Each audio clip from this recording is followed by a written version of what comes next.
Les amis, bienvenue dans une nouvelle vidéo. Comment allez-vous? J'espère que vous allez tous bien, que vous êtes tous en forme. Qu'est-ce qui s'est passé là, les gars? Qu'est-ce qui s'est passé? Alors, on a vu là en ce moment de toutes les couleurs, hein. On a vu de toutes les couleurs en ce moment là, chez l'Inter et chez le Milan. On est en train de voir de toutes les couleurs, plein de scénarios là qui se sont passés. Je pense que ça va être le derby le plus enflammé de tous les temps. Et on va en parler aujourd'hui donc dans cette vidéo pour un peu vous donner mon avis et de vous dire tout ce que moi personnellement je pense de tout cela. Alors, vous savez, le derby donc Inter contre enfin le Milan contre Inter a été repoussé pour le 4 avril. Alors déjà la première polémique pratiquement de la part du Milan, bien sûr, parce que nous on fait jamais de polémique. De la part du Milan, c'est qu'à ce qui paraît, nous on est fautive, c'est à cause de nous que le derby est joué le 4 avril. Parce que le Milan, il voulait le jouer le 25. Je ne sais pas pourquoi, pour quelle raison, pourquoi. À mon avis, c'est parce que eux, ils ont la Juventus et ensuite ils nous auront nous. Donc, pas cette fin de semaine, mais la semaine prochaine. Donc, ils auront la Juve. Et donc, le 4 avril, ça sera notre tour. Et donc, à mon avis, ça ne leur a pas trop plu que ça soit comme ça. Et ils voulaient le mettre le 25 pour que ça soit le contraire. Parce que nous aussi, on aura la Juve le 21. Donc, vous voyez où est-ce qu'il est le bug. Et donc l'Inter a dit non, on va se tenir justement à la loi, parce que c'est comme ça que ça doit se faire, et c'est comme ça que ça va se faire. Voilà, donc ça c'était la première polémique, on va dire pratiquement comme ça. Donc, parce qu'ils voulaient absolument jouer le 25, nanana, donc ici et là. Et nous, on a eu bel et bien raison. Voilà, donc Fassone, il est allé parler, il allait dire voilà, l'Inter ici et là, ils sont pas sérieux avec leurs supporters, nanana. Donc nous faire la morale par rapport aux supporters. Ok. Deuxième inflammation, hein, on pourra dire ça comme ça, deuxième inflammation, c'est par rapport au billet, au ticket du derby. Voilà. Parce que nos amis les Milanistes, ils ne rembourseront pas les tickets. Donc les tickets ne sont pas remboursables d'après eux. C'est les seuls de toute la Serie A qui n'ont pas remboursé les tickets. Hein. Tous les autres ont remboursé les tickets à part le Milan. Et donc, qu'est-ce qui s'est passé? C'est passé que maintenant, on va dire pratiquement, il y a cette question que comme j'ai bien compris, ça va être résolu, comme j'ai bien compris, mais il y a cette question, mais qu'est-ce que vous allez faire si vous ne voulez pas rembourser les tickets? Alors le Milan, le brillant Milan, ils ont réfléchi de faire un voucher, ou voucher, je ne sais pas comment ça s'appelle, voucher. Donc un sorte de passe entre guillemets pour aller regarder les 4 prochains matchs du Milan. Oui, vous avez bien entendu, les 4 derniers matchs du Milan. Aussi, attention, pour les supporters de l'Inter. Ok? Donc c'est là que ça commence un peu le bint, tu vois. Donc, pour les supporters de l'Inter, on propose ce genre de voucher ou de passe, hein, pour aller regarder des matchs du Milan. Donc oui, moi, supporter de l'Inter, je vais aller regarder des matchs du Milan. Parce que c'est très intéressant d'aller regarder le Milan. Oui, bien sûr, bien sûr. Et c'est là que, en fait, tout le problème a commencé. Parce que maintenant, tout le monde se demande comment faire. Hein, comment faire, etc. etc.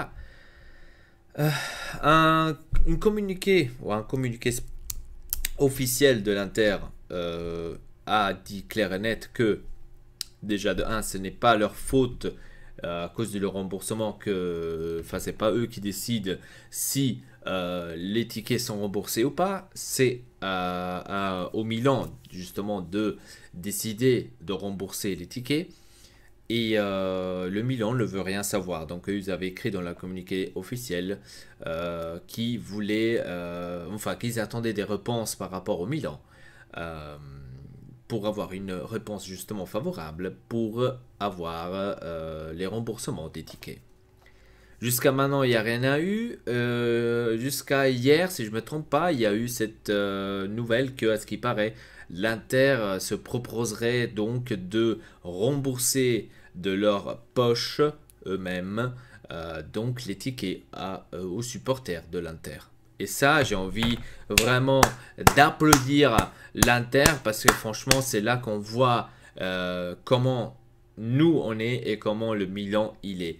Et je trouve ça répugnant et vraiment sans niveau de la part du Milan de faire ce genre de truc. Parce que franchement, pour une société, on va dire, comme celle du Milan, avoir ça comme, on va dire, pratiquement problème de ne pas pouvoir rembourser. Parce que c'est ça leur problème, ils ne peuvent pas les rembourser. Ils n'ont plus d'argent, ils sont en train d'aller en faillite. Enfin, le président n'a plus d'argent. Young Angli, là, il n'a plus d'argent. Donc, ils sont en train d'échouer la totale. Donc, ce que nous, ou que moi, que je vous avais parlé dans la vidéo en août, là, plus ou moins, je vous avais parlé justement du Milan que ils n'allons pas loin avec le président là parce que déjà les comptes ne tournaient pas comme ils devaient hein, en regardant les dettes du Fondo Elliott et si et là je vous avais dit mais comment est-ce qu'ils vont faire pour rembourser autant de dettes au Fondo Elliott, ils n'ont pas autant d'encaissements et donc personne n'écoutait, personne ne croyait. Tous les Milanais croyaient qu'ils allaient faire une équipe Real Madrid. Et donc là, aujourd'hui, maintenant, ils se retrouvent pratiquement dans la merde. Parce que, comme j'ai compris, le fonds Elliott vont prendre le dessus du Milan. Donc c'est eux qui vont être les propriétaires du Milan. Et il y en a déjà des imbéciles du Milan qui disent « Ah ouais, mais c'est mieux qu'on est avec le Fondo Elliott. Etc. Mieux être avec le Fondo Elliott qu'avec Sanning. Il y a même un qui a écrit ça, les gars.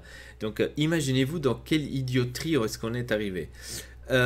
Pour ceux qui ne le savent pas, le Fondo Elliott, c'est une banque qui a prêté justement des millions à Young Angli, donc à la société du Milan.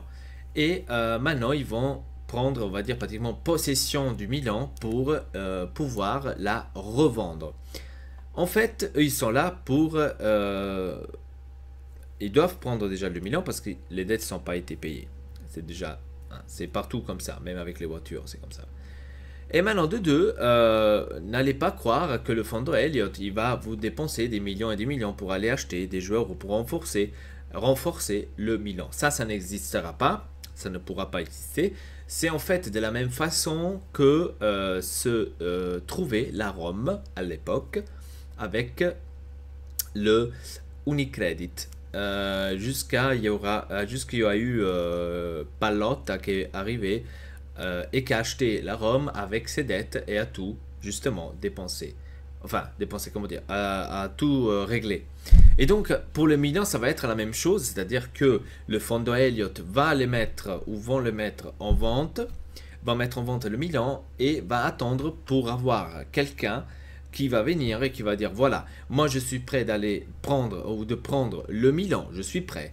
Et je suis aussi prêt de payer toutes les dettes que le Milan il a. Et ce n'est pas des dettes de 1 euro, 2 euros, c'est quand même des dettes de millions d'euros. Donc déjà d'un, la dette de Fondo Elliott. Et après tout le reste qui est derrière. Donc ça, c'est déjà un exploit de trouver ça. Hein, ça va être un exploit. Mais pour ceux qui croient que maintenant le Milan va fermer ses portes, qu'il va aller en faillite, etc., ça ne va pas arriver. Ça c'est clair, ça ne va pas arriver. Parce que c'est très difficile qu'un club comme le Milan fasse faillite, qui ferme, etc. Non, ça ne va pas arriver. Comme ce n'est pas arrivé avec la Rome, ça ne va pas arriver avec le Milan. Mais on va dire que leur situation commence à être un peu plus critique par rapport à ce qui était il y a plus ou moins un an quand le président est arrivé. Voilà, parce que ils ont trop abusé et c'était trop excessif ce qu'ils ont fait et c'était déjà clair pour tout le monde que ça n'allait pas, tout simplement. Et voilà. Et donc maintenant ils se retrouvent dans la merde. Maintenant, il y a eu un autre, maintenant pour finir cette vidéo, le dernier, on va dire pratiquement scandale entre le Milan et l'Inter, c'est avec la fameuse façade qui a été faite pour les 110 ans de l'Inter, où on voit les légendes de l'Inter, donc qui fait partie par exemple Milito, et plein d'autres, Ronaldo, etc. etc. Donc c'était une façade vraiment grande où tous les légendes de l'Inter ont été dessus. Et ça a été vraiment très très beau, coloré. Donc je ne sais pas si la photo, probablement je l'ai encore. Qu'est-ce qui s'est passé avec ça? Bon, on devrait se l'attendre, hein, déjà pour commencer. On devrait se l'attendre, ça c'était clair et net. Hein, parce que, hein, qu'est-ce qui s'est passé? En fait, supporters, donc on soupçonne que c'est des supporters du Milan qui sont allés justement vers ce mur pendant la nuit et ils l'ont tout simplement ils lui ont simplement jeté de la couleur rouge dessus et en dessous en écrivant que l'Inter c'est de la merde.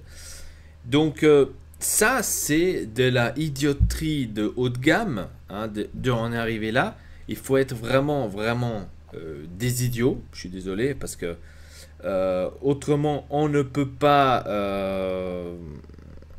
le définir, on ne peut pas l'expliquer parce que ça c'est une idioterie franchement de très haute gamme. Voilà, ça c'était, je vous montre maintenant sur mon téléphone, ça c'était justement la façade de quoi je suis en train de vous parler. La façade où elle était complète, vous voyez, avec tous les légendes de l'Inter dessus, comme Milito, comme Ronaldo, comme Zanetti, etc., etc. Vous pouvez le voir ici. Voilà, donc des supporters du Milan ont pensé justement de fracasser, on va dire pratiquement ça, pendant la nuit. Et je vous montre aussi le résultat. Et moi je trouve ça répugnant parce que ça c'est un truc que on le fait pas, même pas si c'est, voilà, ça c'est la photo, ça c'est comment est-ce que ils l'ont réduit donc à Milan. Vous voyez, avec la couleur rouge dessus, voilà. Donc ça c'est, désolé, mais c'est répugnant. C'est tout simplement répugnant. Ça n'a aucun niveau, ça fait plus pleurer qu'autre chose. Parce que il faut être vraiment quelqu'un de stupide, vraiment de faire ce genre de truc, surtout quand c'est une célébration d'une équipe qui a fait une histoire. Justement, c'est aussi ça que ça a été mis devant la façade, il y a été mis une feuille de la part de la Curva Nord, si je ne me trompe pas, où il y a écrit plus ou moins, il y a écrit dans la lettre que voilà, si tu es un supporter de l'Inter, du Milan et que tu as fait ça, sache que nous on fait partie de l'histoire de Milan, on fait partie de l'histoire aussi en Europe qu'on a fait. Et ce n'est pas maintenant en mettant de la couleur comme vous avez fait vous tous qui va effacer cette histoire ou ces exploits que nous on a commis. Voilà, donc je voulais terminer ainsi pour cette vidéo. Je vous parle pas de l'Italie parce que c'est un truc que je ne peux pas en parler. Et avec ça je vous dis tout simplement, dites-moi dans les commentaires qu'est-ce que vous en pensez de tout cela, de tous ces problèmes on va dire entre l'Inter et le Milan. Dites-moi dans les commentaires. Avec ça je vous dis merci, à très bientôt pour une nouvelle vidéo. Votre Elpa. Peace tout le monde.